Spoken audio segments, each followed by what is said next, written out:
Lovely listeners, how would you like to be in a room with me, Lucy Porter? And me, Jenny Ryan, and each other, basically. I'd like that. A whole bunch of people. I'd love it. I'm so excited about seeing people again. And we are doing a live event as part of the London Podcast Festival on Saturday, the 11th of September, 2021 at 9:30 p.m. And it's at King's Place, which is a wonderful venue, and it's very close to King's Cross and St Pancras stations in London town.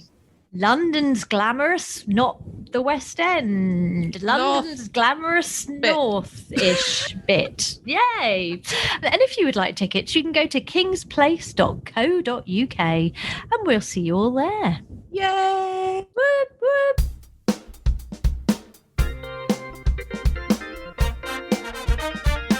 What's your name? Jenny Ryan. Correct. What's my name? Lucy Porter. Correct. What are we doing? We're making a podcast all about quizzing. Correct. What's it called? Fingers on buzzers. Correct. Hello. Hi, everyone. Welcome to Fingers on Buzzers. Oh, you went Dutch then? I did. I was trying to be a bit Eurovision. Oh, nice. Because, we often talk about Eurovision. And this week, we are going to be talking... But we're not live from Amsterdam, although I'd love that. Oh, one day soon. Later in the series, we'll be live from Amsterdam. But we may talk a little bit about Eurovision just because we're going to talk about Ken Bruce, because you did something... Sir Kenneth. That I'm so jealous of recently. I can't believe they didn't ask you first. Well, I'm bitter, but anyway, it's fine. We're going to be talking about your Popmaster experiences. And we're also going to be talking to...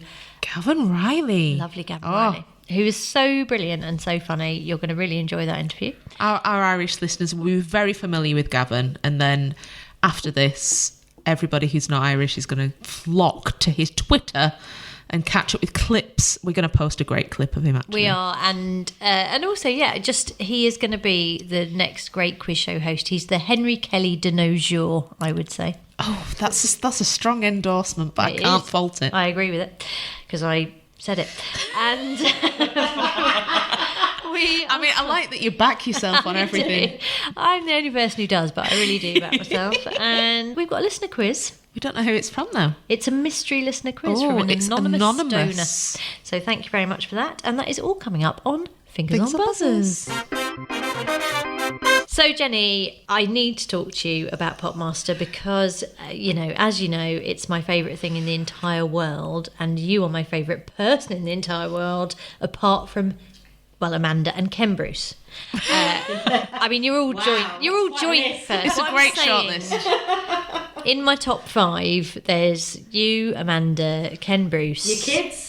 I'm ahead of the kids. Don't worry about that. No, obviously they were a given, but my husband is vying for position amongst the top 5.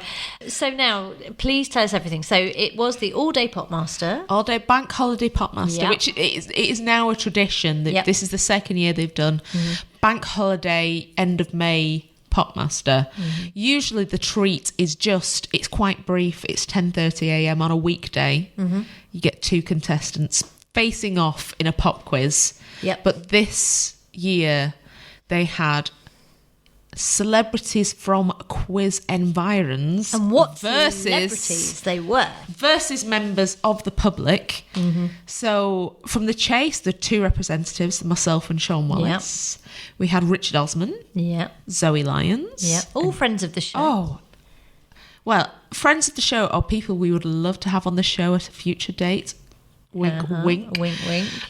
There was, of course, Rick Edwards, who is a definite friend of the show. Absolutely a friend of the show, and we love him. He did the first shift. So it started 7:30 a.m. Wow. Was once an hour on the half hour through the day. So I was lucky that I got 9:30 a.m. Yeah. It was a bit of a slog, I will tell you that. And I was an hour early. It's used to be having Popmaster 10:30 a.m. Yes. So you've had chance, you've surfaced, you've had your coffee, you've woken up properly. And it's perfect for your circadian rhythms, isn't it? It's very much so, very much so. Even to the extent that when I've been on the Greek Geek Week holiday, our morning routine revolves, even though it's an hour ahead, around Popmaster. For those uninitiated, this is where the quiz leagues and the big quizzes go every year. We go to Rhodes and we spend a week in the same resort, which has generally has a function room where we can have quizzes and lovely restaurants nearby. But yeah, we will generally only start to congregate as a group at 11:30 a.m. as it is in Greece at that time for Popmaster by the pool. Someone brings a speaker, we all play Popmaster by the pool. This is no Hopefully a joke. Bluetooth speaker that has been won on Popmaster. It wasn't last time I went, but who knows, because I did win a Bluetooth speaker. Yes. Because I got 3 in 10. Now you can do it. Yeah. So I had to do a heat against a member of the public, a lovely guy called Nigel. We got exactly the same score because I was still half asleep. Oh. In my defence, I'd been to a drag brunch the day before. Okay. So there was a little bit of a hangover involved. And we went to one of the longest tie breaks that Ken has ever been involved in. You could almost hear him getting fed up with the pair of us. Because there's been a lot of tie breaks recently, but they've all been sort of one question tie breaks, basically. Yeah. But yeah. This was half a dozen pairs. This went on. Yeah. Clearly we were a good match. So fair play to the producers. They do select the best of the best for this, right? This was very good. So I was slightly disappointed only to get 21 in my round, but seeing as my opponent got 21 and I thought I'd picked a really good. What was your bonus? It was called Telephone Line. So usually when there's a cryptic kind of thing, you're thinking of songs with telephone in or telephone numbers. Hang on the so telephone. Like all that sort of stuff. Yeah. No, there was a couple of very obscure songs that I'd never heard before in my life. So that's just the way it goes, isn't it? Mercifully, I managed to win the tiebreak, and I had to wait for the rest of the day to find out who was going to make it through. The top 4 scorers of the 8 rounds were going to get through to the quarterfinals. Yeah. And 3 different players ended up on 26. There was Sean did very, very well. So you had your score, and then you could get an extra 5 points for 3 in 10. Okay. They were quite friendly 3 in 10s. I got Coldplay, which is quite a friendly 3 in 10. Yeah. And so I ended up on 26, as did 2 other people. And they rang me up with a tiebreaker question, which was, unfortunately, as tiebreakers tend to be, it was maths based. Okay. And I'm not good with mental arithmetic under pressure, as viewers of The Chase know only too well. And I messed up the tiebreaker. Oh. And I thought, well, that's me done now. And they rang me up about an hour later and said, "You're not going to believe this. One of the other players in the tiebreak has given exactly the same answer as you." And I thought, how can that be possible? Because it was a really terrible answer. And I knew that I'd given exactly half the answer I should have done. Oh, okay. So they asked me another question, which was even tougher. Yeah. So I guessed that one, and I managed to guess my way through to the 4th spot in the semi-finals. So I was facing off against the one remaining member of the public, who's Karen, who's Karen. absolutely lovely. She'd obviously done much better on me on that first tiebreak. Well done, Karen. And as the questions got harder, somehow I got better. And I beat her cleanly on that one and got through to the final, expecting to face Sean Wallace, who'd done very well in his heat. He got beat by Jeremy Vine in his semi-final. No. So it's me versus Vine. So it was literally Chase versus Eggheads in the final. And he went first. And now, was there anything about early Elvis Costello? Because, I mean, that is clearly his speciality. No Costello. No. 0 Costello. No. And I will be honest, I think I was benefited by the fact that I went second in that semi-final because I knew the target he'd set me was 11. Because he was also given an odd point there. Yeah. Because it's multiples of 3 usually, so he was benefited by some generous scoring from Ken. Ken is lovely, and I mean, it's his quiz. He can do what he wants. Yeah, doubly lovely on a bank holiday. So I knew if I picked the right bonus category, which are worth double, they're worth 6 points each. I just needed to get 2 of those, and I'd beaten him. and I knew that there was something about eyes, it beginning with I, E-Y-E. And so I thought, well, one of these has to be about the Simon Park Orchestra, eye level. Oh, gosh, yes. So it's the quiz temperament, and you're already thinking, what's going to come up next? Yeah,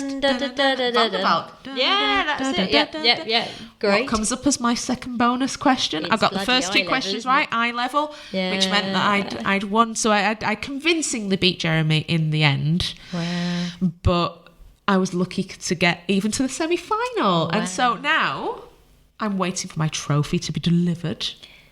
I hope Ken comes around with it personally. I mean, imagine. I want to go and pick it up. Yeah. Well, let's go. Let's see if we can go in. Let's just go and mob-handed. I'm obsessed to Wogan House. Obsessed with it. I mean, I just love it so much, and every day it makes my day a little bit better. He's so lovely. He's just the warm heart of Radio 2, isn't he? He is. And I mean, we have eulogised about Popmaster before, but we will say it again. It truly is one of the pillars of British quizzing, isn't it? Yeah, it's so neat, and it's so regular, and whilst being really niche, you have to be very good at all pop music to get through it, but everybody still listens to it, and it's still got this very neat, tight formula.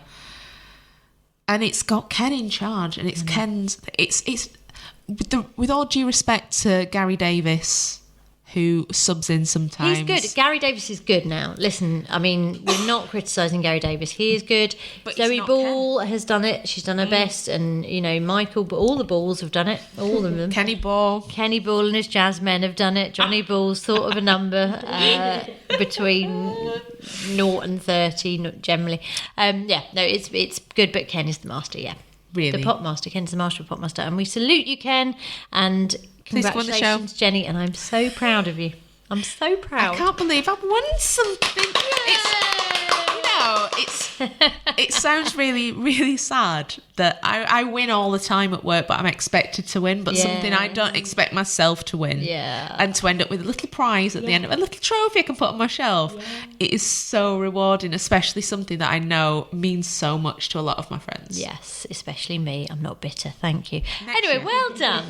Next year, Lucy. I know. Do you know what? I'm not bitter. No pressure. I'm actually so delighted for you. So, if any of you have been on Popmaster, then do get in touch, because we would love to talk to you.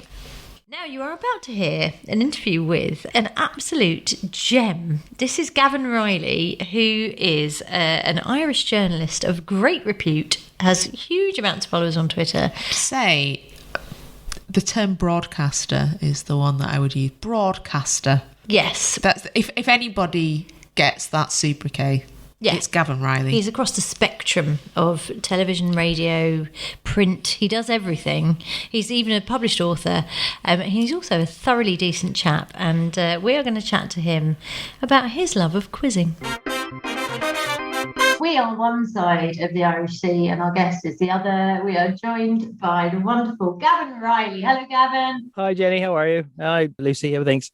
Yeah, we're good. We're very good. So Gavin, as many of you will know, is the political editor at Virgin Media News and a TV journalist, a radio host, an author, and also, as we have recently discovered, an expert in two things. Only two things. That is the sum total of the things that I can claim to be good at. Just literally two things. Obviously, you know a lot about politics, you know a lot about Irish politics, about British politics, about world politics, but you also know a lot about Manchester United and the Rubik's Cube.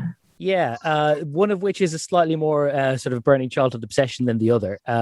Manchester United was the first love, and then the Rubik's Cube was because I got sent to boarding school when I was 12. Now, it wasn't like the Enid Blyton sort of 7 days a week, you're away until Christmas kind of a boarding school. You were only away for 5 nights a week and you came home again at weekends. But it meant that you spent a lot of evenings in study halls with not a huge amount to do, and there was only so much reading material that you ever had in front of you. And so it just became one of those things that you end up spending so much time looking at that eventually something just develops in through osmosis and you begin to crack the whole thing. So Rubik's Cubes and Manchester United. And the reason we know this is because we have a clip which we will post to our Twitter. It's from an Irish TV show, which you will give us the name of now. Yes, it's called the 6 o'clock show, which is on my very own channel of Virgin Media One, which is sort of similar to the One Show, that kind of like daily magazine sort of thing.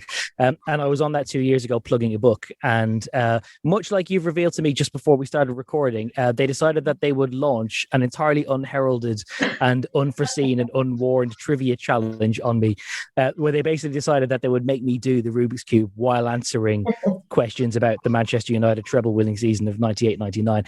And that was nerve-wracking, obviously, for several reasons. One, because you don't want to make a fool of yourself not being able to solve the cube. Two, because you don't want to make a fool of yourself not answering the questions correctly. But three, because it's the station that I work on, and I know that they've planned this thing and they've got up their sleeves. The most petrifying thing is that something goes wrong and you find yourself then, instead of like taking a minute or a minute and a half to solve the cube, that you're just there for like 4 or 5 or 6 minutes trying to get it done. And they've run out of questions about Man United, and they've like the backing music has run out, and you've just made terrible television. And it's a terrible responsibility to have borne on you. So I'm delighted that this is pre-recorded, because if it's naff, you can just edit it out again. But you did so well. I mean, that's the thing is, you say, oh, you were worried they were going to run out of questions. They absolutely didn't. You solved that Rubik's Cube well before they'd run out of questions. Actually, it wasn't well before. They told me afterwards that they literally only had 1 or 2 left, because they thought that I was some sort of weird like super genius who could do it in 20 seconds, and they hadn't anticipated that it might take a minute or two. It's an incredibly tense piece of television, though, because Rubik's Cubes have always been something that baffle me. And I know that there's a technique, and obviously someone like yourself who's practiced over and again. It's there's a system to it. Now, I was going, you're making it worse. My favorite thing about the whole clip actually is that if people watch it back, and whenever you've tweeted it, whenever you put it up, you can see the female host of the show, Grania. Just after I finished it, she sort of looks at me with like her general gesture is one of, wow, that's really impressive, congratulations. But just the way that her eyes are sort of looking at me with a kind of a suspicious glare, that she's sort of like, she's doing the whole showbiz thing of, wow, that was incredible. But like her eye language is very much like, you are weird. That is a really, really unnerving thing to do on television. It's one of my favorite things of the whole clip. For lockdown, one of my little things to tick off, because I knew I wasn't going to learn a language or, learn to play an instrument, but I thought, well, maybe I could learn how to do a Rubik's Cube, because I've often dreamed of being like you, Gavin. And not literally, I hope. Well, I mean, there's so many things, well informed in politics and all sorts of things. But the only way I could reach you is I will be able to do a Rubik's Cube, and I can now do the top layer. And that is that's a start. Everyone's got to start with the top layer, and then because I think the mistake everyone thinks is that they think of it in sides. So you think of doing one side and then you do another side, and then they get stuck because they go, well, if I've already got 2 sides done now, I can't do anything else without breaking up what I've gone. The trick is not to think of it as sides, but to think of it as layers. So you do one side, then put that one facing down, and then worry about the rest. And actually, it's a little easier to do if you get over that mental block first. Well, there you go. You see, Rubik's Cube tips as well as tips. And we will be doing your Rubik's Cube quiz very shortly. But before that, I also wanted to talk about the fact that you have said that one of your dreams as a youngster was to be the host of Who Wants to Be a Millionaire. And yeah, that's really embarrassing. I don't think I've ever said that to anyone else out loud before. But it's funny because I never, like when I was growing up, I never aspired to be a journalist or to cover current affairs or politics. It's just one of those things that you suddenly discover that you've got an affection for and that you kind of fall into it. And I'd never expected to work in broadcasting either. And I was very mathematical at school, and I studied business in college, and that's the area that I thought I wanted to get into. So it's weird that I've ended up in the line of work that I'm in, but especially that I work in TV, considering that it was an entirely inexplicable and in no way achievable goal. That we were just massive fans of Who Wants to Be a Millionaire in our house growing up, and I just always thought it would be the coolest thing not to go on. Like amazingly, everyone would aspire to go on and to answer 15 trivia questions and to become a millionaire and get the cash and go brilliant, right? That's my life's work done. My ambition was to go on and be the Chris Tarrant and like hand somebody a check and then dramatically swipe it back and tear it up and say, we don't want to give you that.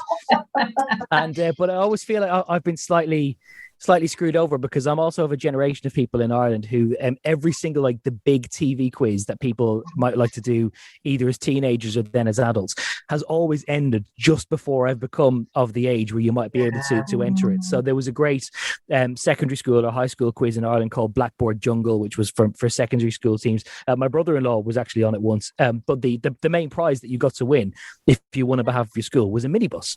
I've read a story there because Neil Delamere, with whom you will be familiar, yes, I'm sure, has been on our podcast, and did they win the minibus? I can't even remember. He wasn't even that clear, but they did. The school didn't want the minibus. Is the thing. Oh, they wanted just the cash equivalent. If they won it, they were going to flog it immediately. Like I do remember thinking that it must have been a very underwhelming prize if you were a member of the team and you just won like a very long running like secondary school version of University Challenge in Ireland, and you've just overcome this incredible slog and beaten all these other dozens of teams from around the country. And what is your personal prize? Literally just the satisfaction of knowing that you've bailed out an underfunded secondary school. There's nothing gratifying to that at all. Yeah, they put a little plaque saying that if you were cool, you'd be sitting in this, but because you were on a TV quiz, you're probably not cool enough to be in the back row. So that got cancelled a couple of years before I was old enough to be on it. Then they replaced it with another really weird, abstract sort of a chess meets Chinese checker style thing called Gridlock, which I think they cancelled because not enough people understood the format, even though there was like a generation of people my age who really understood the format and were desperate to be on the show.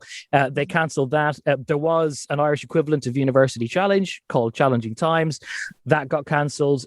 Even my own station that I work on, we're the rights holder, I think, for a celebrity version of Mastermind, and we've only ever run celebrity versions. But then when it came around to doing a full like civilians write in and enter if you'd like, got cancelled as well. We are the broadcasters in Ireland of the Chase, which means that everyone at my work gets to see Jenny and her colleagues after lunch for a couple of hours every day, just sitting around in the canteen. It has one other thing actually, which is great about the Chase, irrespective of the game theory bit and the kind of dynamic of being part of a team but kind of only being out for yourself. One like really hidden like TV making gem of that whole format is that right until the very final Chase, you can watch the whole show in a crowded place like a work canteen with the TV on mute and still be able to understand everything. Like it's the perfect common room or waiting room format because you can all be sitting around and you can still have your chat. You don't need the TV blaring over your ears, but you can still look over and just go, oh, I don't think it's Sagittarius, and you can just kind of have that common moment. Like it's a real understated like gem of genius in that program.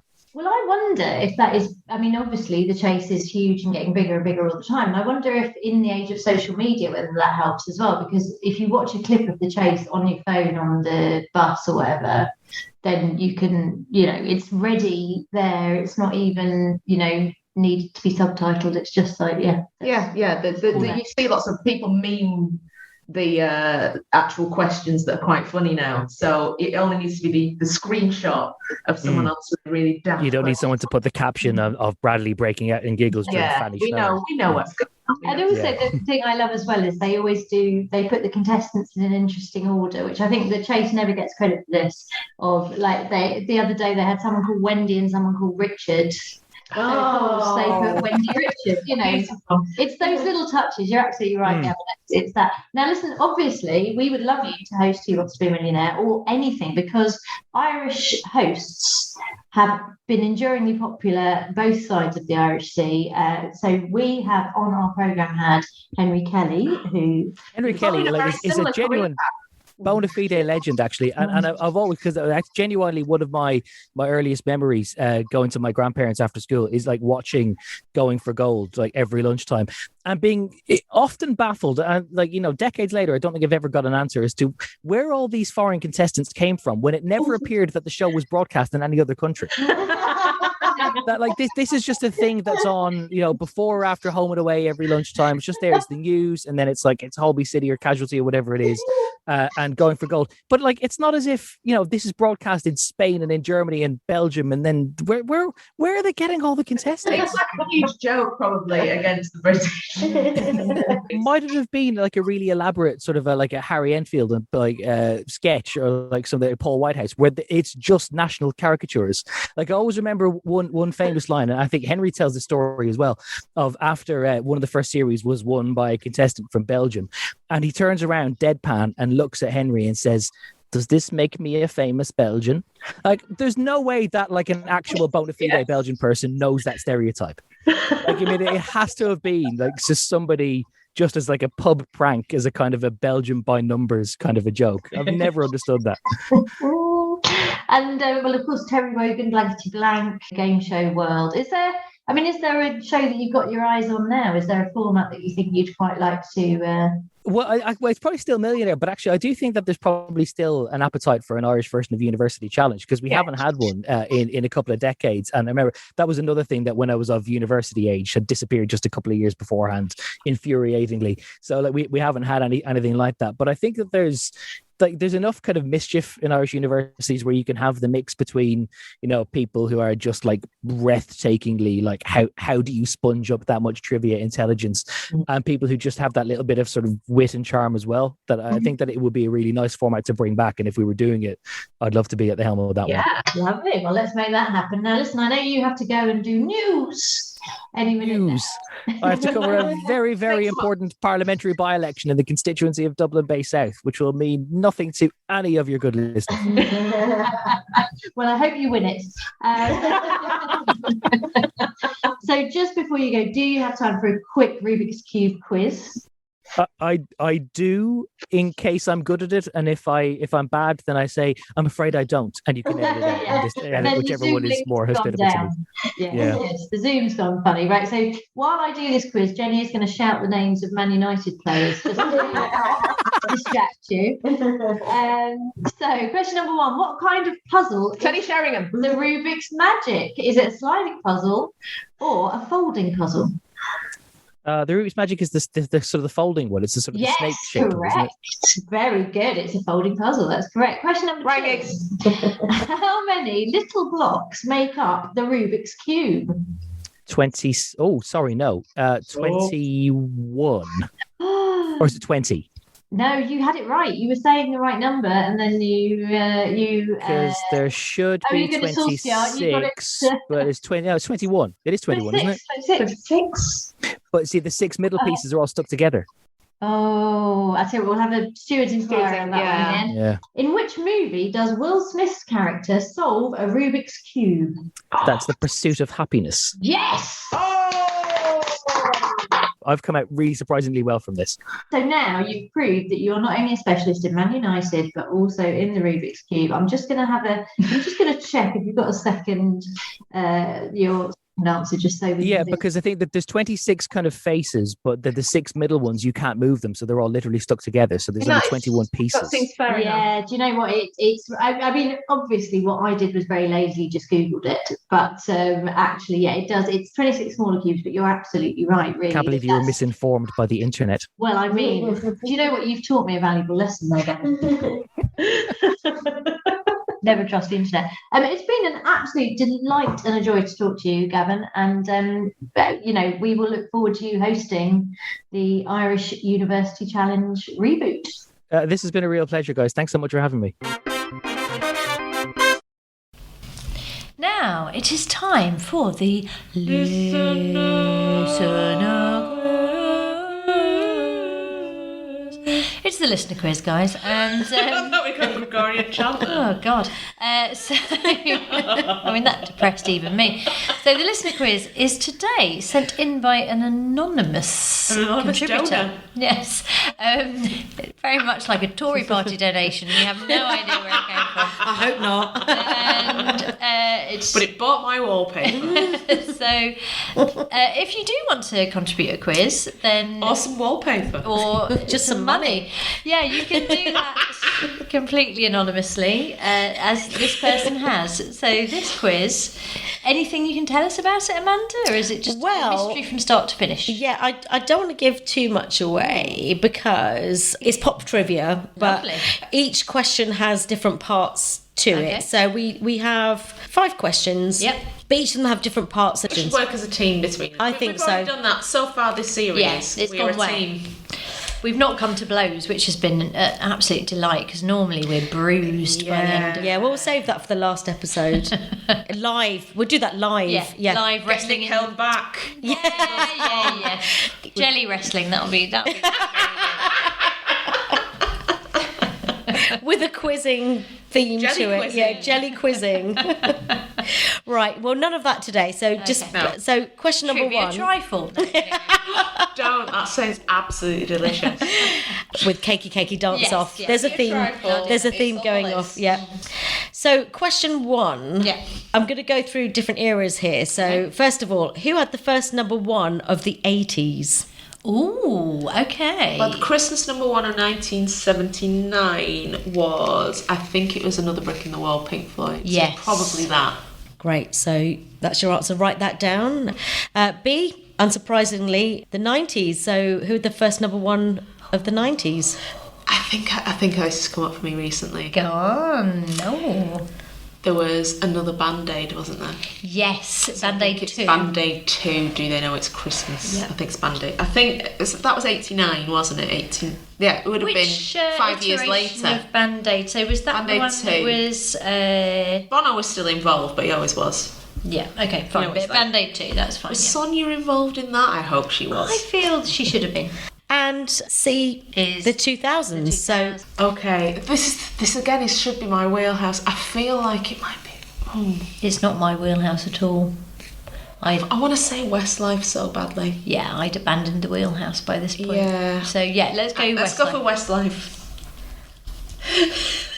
There you go. Just based on my knowledge of like Christmas or Christmas adjacent number ones. Yes. Yes. So we'll do those answers first because that was just a three-parter, and you got a full house there. Yeah, absolutely. Yeah, 80s Pink Floyd, 90s Band-Aid 2. I strongly suspect Sonia and Kylie and Jason were all there. It was definitely Stockcake and Waterman. Yes, very much so. And 2000s Westlife.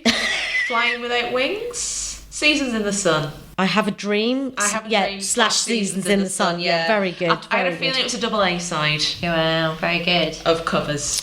So there's another part to this question. Oh. So, okay, I'm going to read out some very well-known songs, but they were kept off the number one spot by another artist. So when I say the artist, you have to say who kept them off the number one spot. So, who kept Wonderwall by Oasis off the number one slot? That would have been about 95, 94, 95, 94. Yeah, I reckon. And would it have been the Spice Girls? Oh, that's a good shout though. I think That's a good shout. Well, what were the I'll Christmas take that. number ones? That wasn't around Christmas, I don't think it was. I thought it was a different time of year. You've got to go for a big sort of boy or girl band. I'll go for Spice Girls, why not? Spice Girls. Write it down. We'll find right, out. okay. We'll find it in a moment because I've got the next one here. Who kept lovely Natalie Imbruglia Torn off number one? A song I've been very recently, as in today, been reacquainted with, and I've actually been playing it on a loop. Oh, I love it. Yeah, great song, isn't it? It's a cover version, you know. Yes, yes. Swedish song, wasn't it? Yeah. No. That would be about 1997-ish. I think it's a bit early. Well, I tell you what, she had sort of combat pants. It was that sort of All Saints time. Only because I remember I wanted to look exactly like she did. In that video, though. And I wanted combat pants and a sort of slightly sort of undershaved kind of weird that long haircut. fringe but short in the back, party in the front. Yeah, party in the Business in the front back. and military in the back, really. Yeah. Oh God, I've really got no idea. It's going to be something like Mr. Blobby, or it's one of those, isn't it? Yeah. All of these are going to be. Oh my God, can you believe Oasis were kept off number one by the Spice Girls? Can you believe that Natalie Imbruglia's Lovely Torn was kept off number one by Bob the Builder? Bob the Builder. Now we're talking. Yeah, let's go let's go Bob the something like Builder. that. Why not? Yeah. Because I didn't want to look like him, but I probably looked more like him than I looked like Natalie Imbruglia, to I'm be honest. very much like Pilchard the cat. And so the final question in this round. I didn't know that All I Want for Christmas by Mariah Carey didn't reach number one, but it didn't. And somebody kept her off the number one spot. Who was that? Now, would that have been around the time of like Candle in the Wind or something like epic? It was earlier than that. Was it? Also, the clue is at Christmas. The clue is Christmas as well. Yeah, whereas Diana died in August, so it wasn't that. Yeah. I think it was around 1994. Oh gosh, that early! Wow. I think it was 1994 was when All I Want for Christmas Is You came out. Okay. Which would be what was Christmas at number one? Again, I'm going to say Spice Girls because it just all feels Spice Girls. All I remember is the Spice Girls. Blue. Christmas '94. I really should know. 5. No. I was having too much fun to pay attention to the charts at that point. Whereas I was a miserable teenager. Yeah, you were having no fun at all. So no, I wasn't even a teenager then. I was. Oh, all right, I was a miserable preteen. A miserable tween. Yeah, I was having a great time. This is before I properly got into music. So 1994. I just left university. What was the Christmas number one? I mean, that's so frustrating. I wouldn't have cared. Can you do us a mime? Oh, right. Let me try. No. What am I doing? Yeah, tub thumping. You're No, I'm banging the drum, waving some sticks in the air. What happens at Christmas when people do that? They might do bell this. ringing. Yeah. It features in the video. This doesn't help you much. They had furry hoods. Christmas Day another day. A17. Yeah, of course. How could I not know that? I was a huge fan of theirs at the time. Massive Christmas number ones. Okay. Shocking. There we go. Yeah. Right. We've done badly there. I know we have. Well, you got that last one right. I think it was pretty much thanks to my bell ringing skills. Yeah. But yeah, Mariah Carey and E17 lived in the same universe, which to me is, unfathomable. But yeah, so they kept Mariah Carey off the top spot. Torn by Natalie Imbruglia was kept off of number one by Aqua Barbie Girl. Well, I mean, okay, yeah. There's not much between those two songs for me. Right. Controversial. Utter bangers. They're both excellent. That's right. And you are going to kick yourselves with this. It was Robson and Jerome with I Believe, which meant that Oasis never reached the number one spot with Wonderwall. Robson and Jerome, they swept all before them, didn't they? And now they really did. And you know what? As a seasoned fan of Blur, good on them. 100% agree. Yeah. So here's another little question here. Tom Jones hit number one with Green Green Grass of Home in the 1960s. Dead.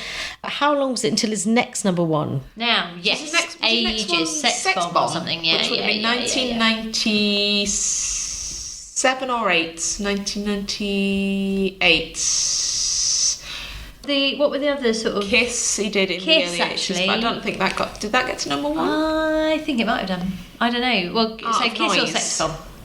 I want to say Sex Bomb. I wish it was Sex Bomb because that's a tune, but it was 42 years later with the charity single Barry, Islands in the Stream. No. Wow. So Sex Bomb Sex didn't Bomb get... didn't get to number No. one. What? Oh, what a missed Well, opportunity. this is why that pop was. music died. Well, probably Robson and Jerome were probably at number one, let's face it. Exactly. They did so much damage. Them or Jimmy Nail. Next question. Which artist had the top 3 number of number ones since the chart began in 1952? So three people who had the most number ones. Since it all began. Beatles, right? Surely. You must. Beatles had a ton. Aren't there surprising ones? And I never know if it's just because it's girl bands, but like the Supremes and Bananarama. Spice Girls, I think their first at least 5 singles went straight to number one. But then they had a fairly short career, didn't they? So you sort of think, well, there might be people who've had more. I don't know. They've had, Beatles has to be there. Has to be, surely. Have to be the Beatles, surely. Elvis, I mean, He's had a few, but they're kind of scattered, aren't they, as well? The Rolling Stones. No, very, very little single success for the Rolling Stones. The Bee Gees. I'm just trying to think of who would be sort of consistently number one. But Elvis has got to be up there because he's had a good few. He had his hits back there. Yeah. Then he had like A Little Less Conversation.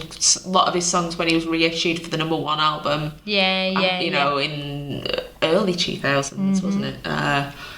Did all right. So, I mean, So I think I'm going to give you a clue. You were right with 2 of those. You've suggested 2 acts that are right. Okay. Beatles and Elvis. Beatles and Elvis. Yeah. Sure. So you just need, and I'll give you another clue. The third one, it's a tie. So there's two options. Okay. So yeah. Give us an era. Go on. Give us a rough decade. Okay. So the first one spans eras, I would say, from the 50s up until the 90s. Ooh, yeah, maybe Cliff, yeah. Or there's, I think it was 90s that this particular...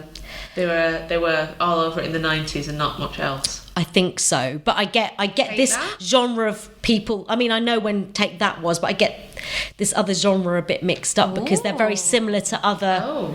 Is it boy bands? Is it like Yes. Westlife or... Boyzone? Yeah, one of those. Westlife. So you got it right because you said Cliff Richard. So the answer is one, Elvis with 21. Yeah. Wow. The Beatles with 17, Wow. or there's Cliff Richard or Westlife who both had 14. So Wow, that's, yeah. Blimey. I mean, Westlife, fair play to you, lads. Yes, well done, Westlife. Good on yous. They kind of amalgamated with Well, there's an overlap. With that's it. But then they amalgamated, so that's why I Louis get Walsh. yes. So same question, but for number twos. Oh no, this is much. So who had the highest number of number 2 singles? So again, you've got the 3 options. And I'll give you a clue. Yeah. It's a similar scenario where there's one of the answers, it straddles 2 Iterations of the same kind of Right. band. that have this that or artists or whatever that have the same number. So Oh, okay. Number 2 sing. This is much more difficult than number 1's. It is, isn't it? Because Yeah. you don't necessarily remember them. I think so- Amanda's going to have to mime. Or again. just give us some clue. Give us something. do a some sort of right. movement. For which one would you like the clue for? Any All of of them. Any of them. I mean, era, you're looking at, again, the first answer would be something that was very strong in the 80s, all the way through the 90s, into the very early 2000s, and then during lockdown did something very strange in their house, which everybody was a bit like, what the hell's going on? Elton John.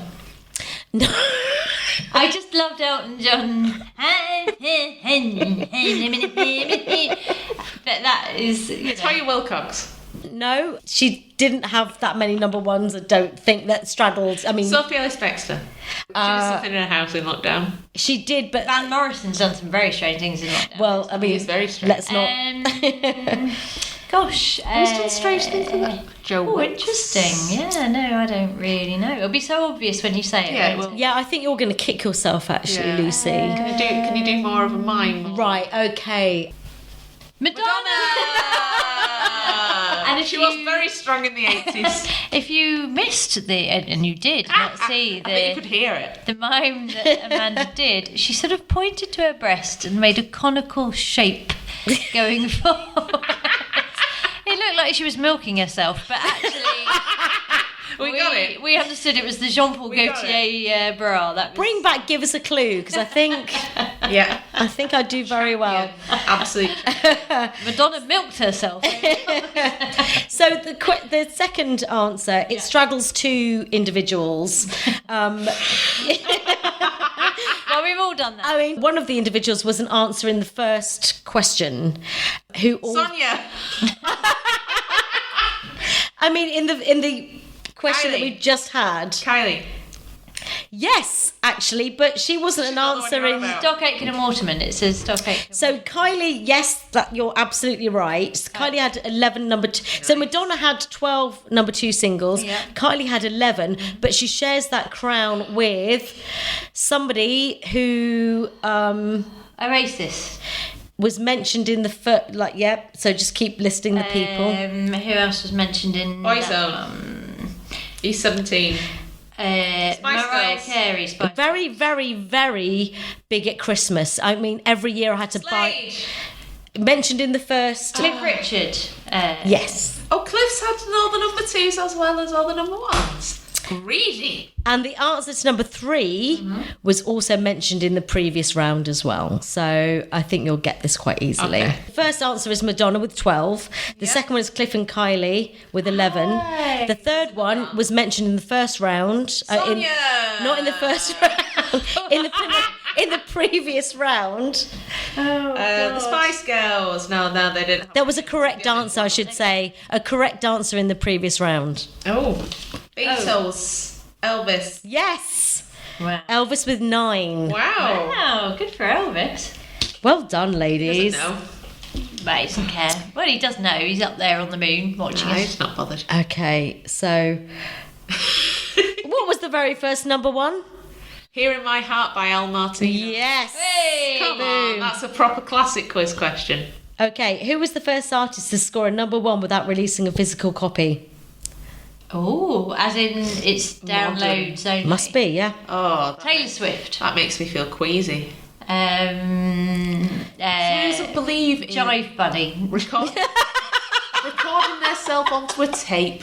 Yeah, Come on. He wouldn't put out even Do a leap or... even a CD. I don't think you'll get this if I'm honest. No, go on. Because it's Leona Lewis, who's lovely, but but not somebody that would spring to mind. But I that think, must have been the X Factor era or something, was it? Or Well, it has to be, Very good, though. That's a good question. That's a good one. And finally, how many different number 1s have there been since the chart begun up until April this year? So until April 2021. April 2021. Okay. There's been 65 years of the chart. So 65 times 52. Yeah, but there's But then some of them obviously will be number so 1. there's some years that there's been 11 number 1s. There's some years that's been basically a different number one every year. So, but if we take that as a benchmark, so Yeah. and I'm going to do, okay, so I'm going to say that in most years, I think that 200. No, that's not right. That's not right. And each year. No, what are you So about? how many number 1s have there been since the chart begun up until April 2021? So if there's been an average of... Oh no, that's because I was adding up and not timesing. Now, there we go. Okay, I'm doing a little bit more maths now. So you're Then saying I rounded up. 1,950, and Lucy is saying It's a very similar figure to what I came up with. I'm going to say there have been 2,021. I mean, I think you both did really well, actually. You're not actually that far off when it comes to it, because the answer is 1,367. Yeah. So actually you did, There are a few up earlier than we thought, but we weren't that... Because, Brian Adams took up most of that, guess, yeah. and Wet, Wet, Wet took up most of that when they were both number 1 for about 4 years. I mean, also added to that was the way that I worked it out, was that I basically thought, I can't do maths, I'm going to say the year that it is now. I mean, that's fair enough. That also. I mean, that would have been a very neat answer if that was it. Exactly. That's not your fault. That's the chart's fault. Exactly. That's the record buying population's fault. If the universe worked properly, it would be 2021. But anyway, well done. That was a great quiz. Thank you. That was some deep hot cuts. And it just shows you don't have to put your name to a quiz. If you just want to write in and humiliate me, you can do that completely anonymously.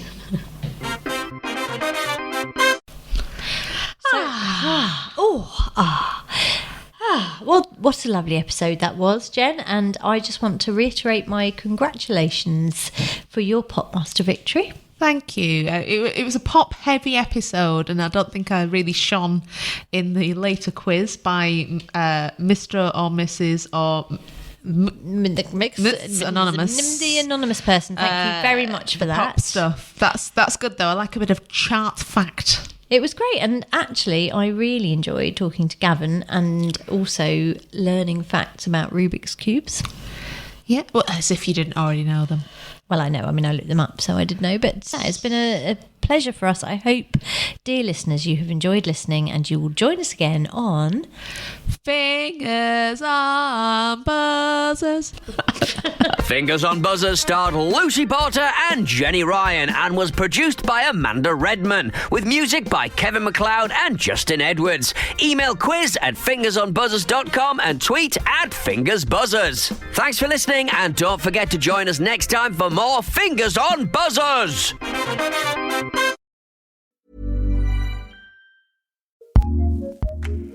Acast powers the world's best podcasts. Here's a show that we recommend. Hi, my name is John Kim, and I'm a licensed therapist and host of the Angry Therapist podcast. I went through my own inner journey many years ago, post-divorce, and have been helping people with theirs ever since. I put self-betterment into a shot glass. I come with you instead of at you, casual over clinical. My episodes are around 10 minutes because who's got the time these days? And they're 3 times a week. So if you want your shot of self-help, check out my Angry Therapist podcast at Apple, Spotify, Acast, or wherever you get your pod on. Acast recommends.